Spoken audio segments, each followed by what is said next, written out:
சுந்தர நடப்பு என்பது எனக்கு மிகவும் பிடித்த ஊராகும். ஆம், ஆம். அருகில் உள்ள கலைக்கல்லூரியில் படித்த பொழுதிலிருந்து அந்த பகுதியில்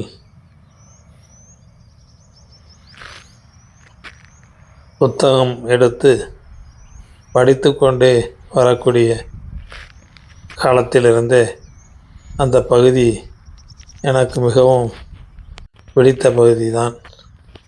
அங்கு விவசாயம் பெரிய அளவுக்கு சிறப்பாக இல்லாவிட்டாலும் அந்த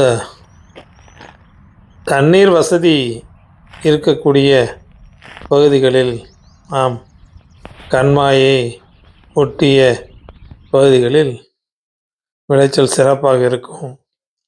அதுபோக அந்த ஊரினுடைய இயற்கை அழகு உண்மையிலேயே அந்த சுந்தரமான கண்டம் எப்படி இருக்குமோ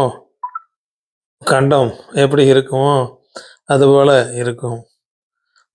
சாதாரணமாக இந்த பெயர் வைத்ததே மிகவும் சிறப்பு என்று கூறலாம். எப்படி வால்மீகி எழுதிய இராமாயணத்தில் சுந்தரகாண்டம் மிக புகழ்மிக்க பகுதியாக அமைந்ததோ அதுபோல இந்த சிவகங்கை பகுதியில் சுந்தர நடப்பும் மிகவும் சிறப்பான எழில்மிகு ஊர் என்று தான் சொல்ல முடியும். ஆம், இராமாயணத்தின் புகழ்பெற்ற 5வது காண்டமாக சுந்தரகாண்டம் இருந்து அனுமாரின் அறிவு கூர்மையும் வீரத்தையும் சொல் வன்மையும் பெருமையையும் விளக்குகிறதோ அப்படி இந்த சுந்தர நடப்பில் உள்ள மக்களுடைய அறிவும் அவர்களுடைய அர்ப்பணிப்பும் வீரமும் சிவகங்கை அரசியாக இருந்த வீரமங்கை வேலுநாச்சியாருக்கு மீண்டும் ஆட்சி பொறுப்பை ஆங்கிலேயரிடமிருந்து சண்டை போட்டு பெறக்கூடிய வாய்ப்பை வழங்கிய வல்லமை மிக்க ஊர் என்றுதான் கூற முடியும். அந்த காலத்தில் அந்த சண்டையின் போது இவர்கள் அர்ப்பணிப்பு அதிகமாக இருந்தது என்று கூறுவார்கள். இந்த பகுதி சிறந்த ஓரளவுக்கு விளைச்சல் உள்ள ஊராக இருந்தாலும் அதில் உள்ள பெரும்பகுதி சிவகங்கை நகராட்சியினுடைய குப்பை கொட்டும் பகுதியாகவும், ஆம், குப்பைகளை அப்புறப்படுத்தி அதை அழிக்கக்கூடிய இடமாகவும் ஆக்கி வந்தார்கள். அதனால் இந்த அழகிய நகருக்கும் அதில் குடியிருந்த மக்களுக்கும் பெரிய அளவிற்கு சுகாதார பாதிப்புகளும் அதனால் நோய் நொடிகளும் நிறைய வந்து அதனால் அவர்கள் அதிக அளவில் பாதிக்கக்கூடிய நிலை ஏற்பட்டதால் நீதிமன்றத்திற்கு சென்று மற்றும் அரசியல் உதவியோடு அந்த குப்பை நிலையத்தை செயல்படாமல் நிறுத்தி வைத்திருக்கிறார்கள். அது ஒரு இந்த மக்களுக்கு கிடைத்த பெரிய வெற்றி என்று தான் கூற முடியும்.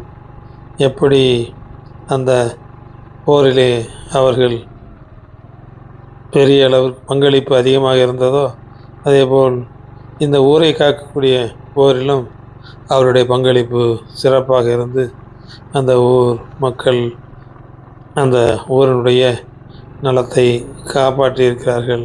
அதுபோக எந்த அளவுக்கு அது எழில்மிக்க ஊர் என்பதை நாம் பார்க்கத்தான் போகின்றோம். ஆம், எந்த ஊரிலுமே இந்த அளவிற்கு பாதையின் இருமருகிலும், அதுவும் பாதை அதிக அகலம் கூட இல்லை, இருந்தாலும் 2 மருகிலும் நீண்டு நெடிய பனைமரங்கள்.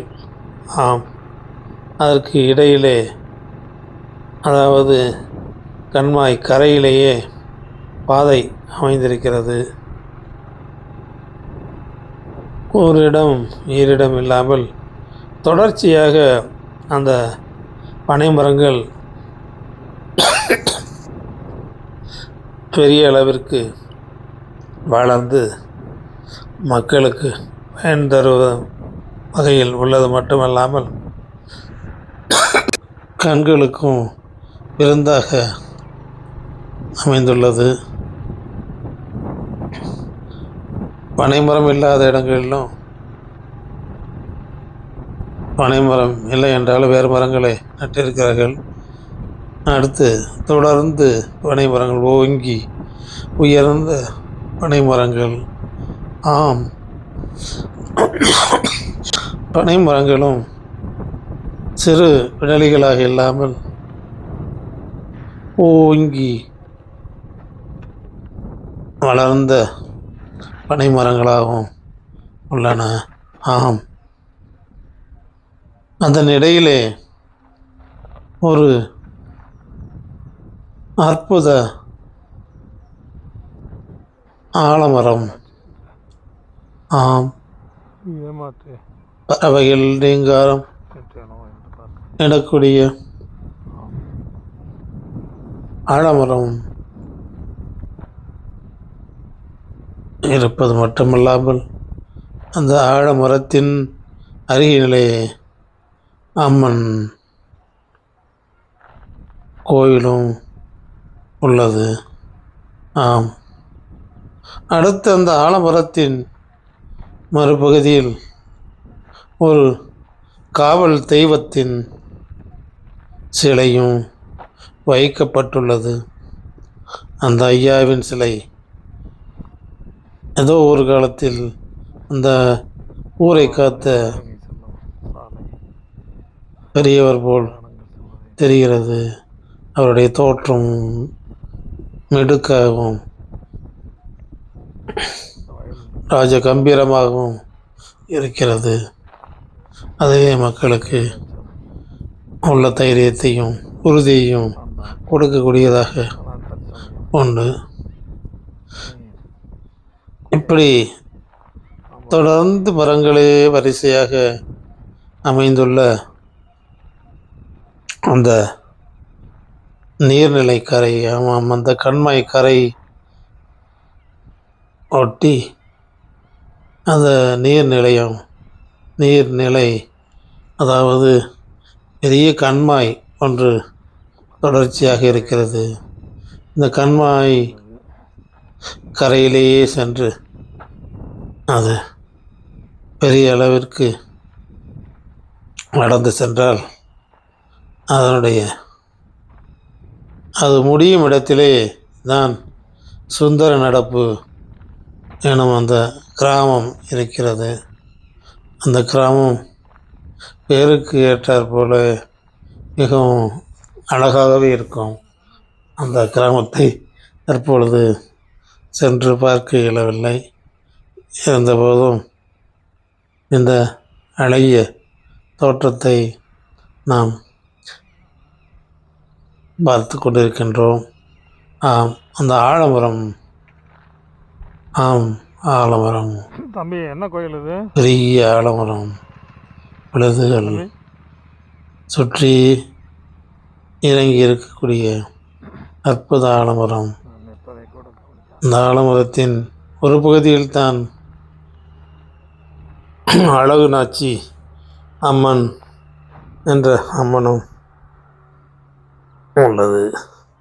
அதேபோல் இந்த காவல் தெய்வமாக இருக்கக்கூடிய ஐயாவின் பெயர் கேட்டேன். அது சரியாக அவர்கள் சொன்னது என் காதில் விழவில்லை.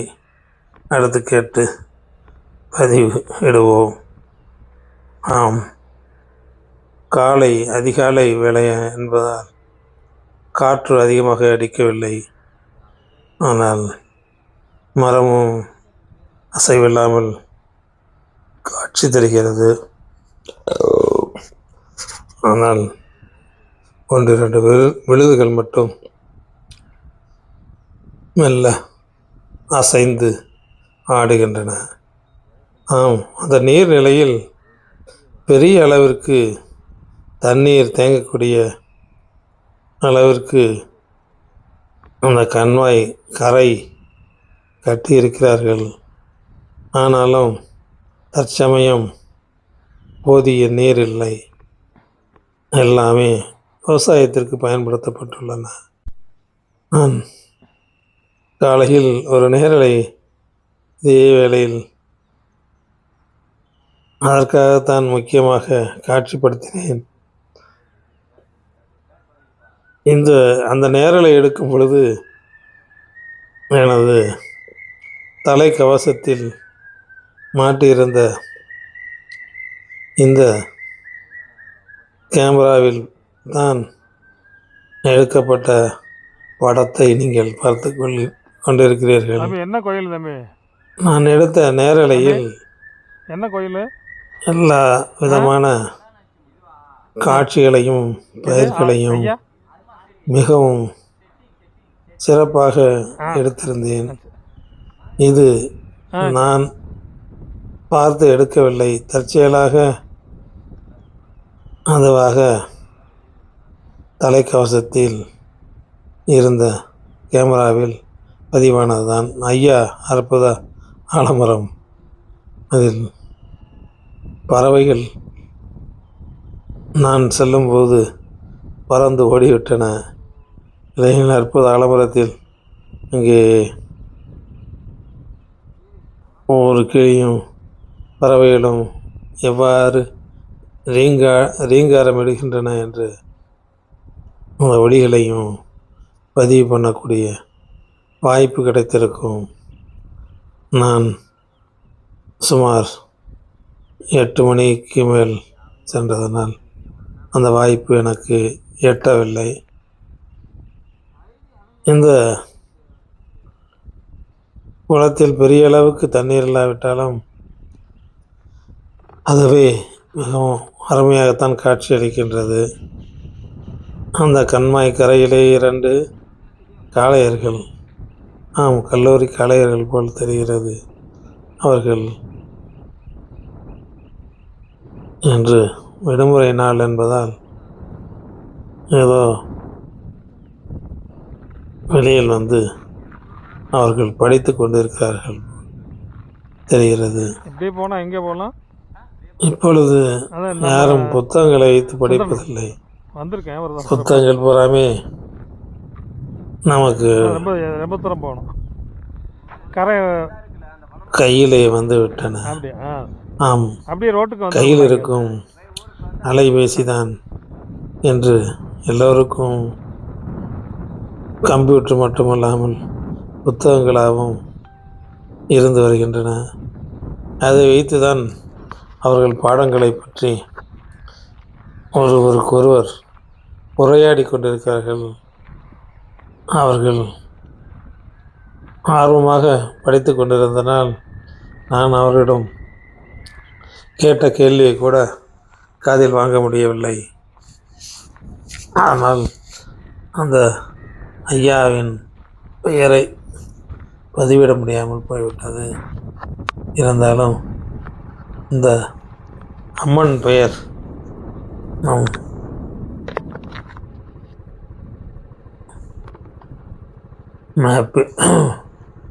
கூகுள் மேப்பிலிருந்து பார்த்து அந்த அரியநாச்சி என்பதை நான் சொல்லுகின்றேன். ஆமாம், அரியநாச்சி அல்ல, அழகு நாச்சி அம்மன். அதுபோக நாங்கள் குறிப்பாக பார்க்க வந்த இடம் அந்த குப்பை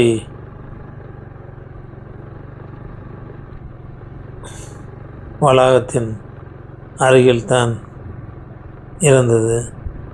இந்த இடத்தை காட்டி இதில்தான் பிளாட்டுகள் இருக்கிறதாக சொல்லி ஒரு 15 வருடங்களுக்கு முன்பு விற்றார்கள். அதற்கு பின்பும் அந்த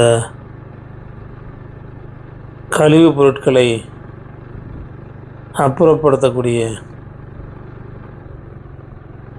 நிலையம் வந்துவிட்டதால் யாரும் இந்த இடத்தில் வந்து வீடு கட்டவோ அல்லது வேறு பயன்பாட்டுக்கு பயன்படுத்தவோ விரும்பாத நிலையிலே அன்று